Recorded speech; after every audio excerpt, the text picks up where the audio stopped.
the phrase white privilege. You can define that in 100 different ways. Obviously, in our country, there have been injustices toward African Americans, and with slavery and the Jim Crow laws, and there are still the effects of those things happening. So in that sense, white people did have privileges that other people didn't have. And I think it's okay to acknowledge that. We don't have to be afraid to acknowledge that and even grieve with the experiences of our brothers and sisters of color who have had a different experience than we have had in life. Thank you, Alisa, for acknowledging that people of color faced injustices and also accepting your white privilege. I don't know why white Christians would be afraid to accept that. You should also accept that it was white Christians who did the enslaving and segregation and all that stuff. Now, what we have to understand, though, in a technical sense, when people are using phrases like that, they're usually drawing upon a philosophy called critical race theory, which does contradict the gospel because that trains us to view absolutely everything through a racialized lens, to view each other as either you're an oppressor or you are oppressed.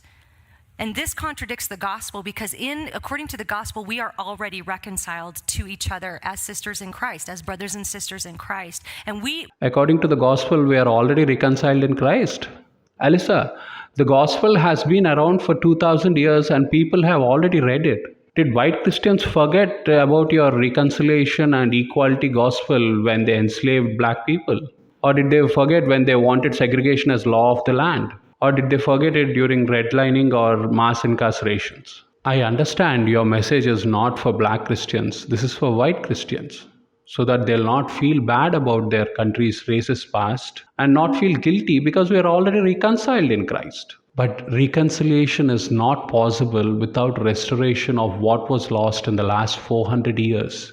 You cannot expect black people to reconcile when they still face social injustices. The goal of critical race theory is there's never an end goal. It's to dismantle every system that brought about any kind of an unequal outcome for different groups of people. And I think we need to resist that because the goal of the gospel is for us, there is no Jew, nor Greek, nor Scythian, nor slave, nor free. In Christ, we are all one.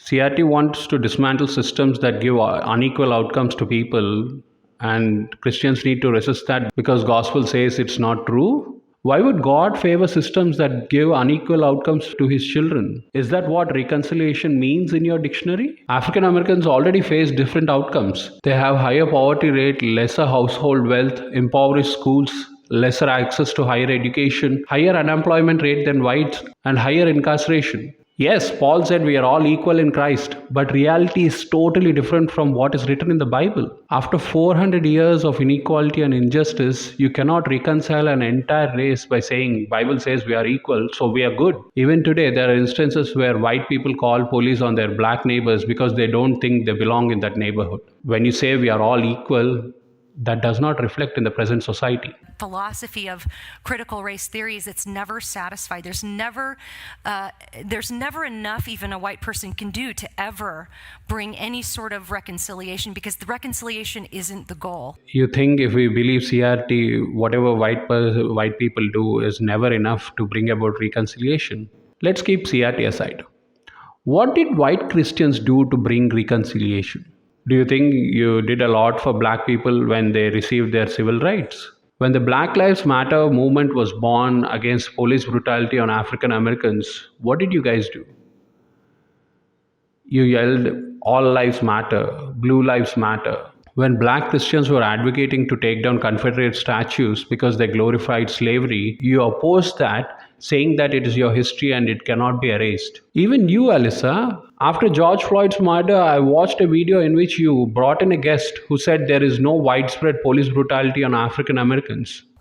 And the thing that scares me a lot, I have several black friends, brothers and sisters in Christ who are very concerned that if we continue on this trajectory, I know it sounds crazy to think this way, but in 100 years it could just flip to the other extreme. This is hilarious. Your black friends are concerned that whites may become oppressed and blacks may become oppressors in the next 100 years. Now, isn't this the truth?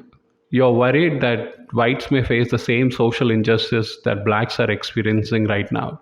That is why you want to keep the same social order so that you can enjoy your privilege. Ideology of critical race theory, I think, is very dangerous because it shifts our view from the gospel to, programs in the government, and we start becoming dependent on the government and things like that. So, If blacks believed in CRT, they would become dependent on government programs. Another standard talking point from a white conservative Christian. You might become dependent on government programs. So you will not help in restoration and reconciliation. And you also don't want the government to help to correct its past mistakes. And the silent part here is blacks will become welfare cheats, and you don't want to pay higher taxes if the government helped. Just to recognize that people are using these phrases, even the phrase social justice. 3 years ago, I would have said, yeah, Christians should be doing social justice, because my definition of social justice was feeding the poor, taking care of the hungry, doing all of that stuff. But that's not what social justice means anymore. Feeding the poor and taking care of the hungry is not social justice. It's called charity. Social justice is fair division of resources, opportunities, and privileges in society so that everyone has the same economic, political, and social rights. You do not know this because you never wanted to do social justice. You just want black people to shut up and feel equal. Right? This is a systemic injustice, and so systemic injustice can exist, and we need to acknowledge that, but at the same time, keep everything biblically centered, looking at each other as brothers and sisters in Christ. We can call each other brothers and sisters till the cows come home, but that does not mean anything if the current systems exist. You are trying to depict people who advocate for CRT as though they are some kind of terrorists or antisocial elements that are going to destroy Christianity. Because your primary goal here is to shut down any conversation about race and social inequities. Christians like Alisa are used to providing lip service for social justice, and they expect black people to be satisfied about that, because they like to keep their position of privilege and keep it like that forever.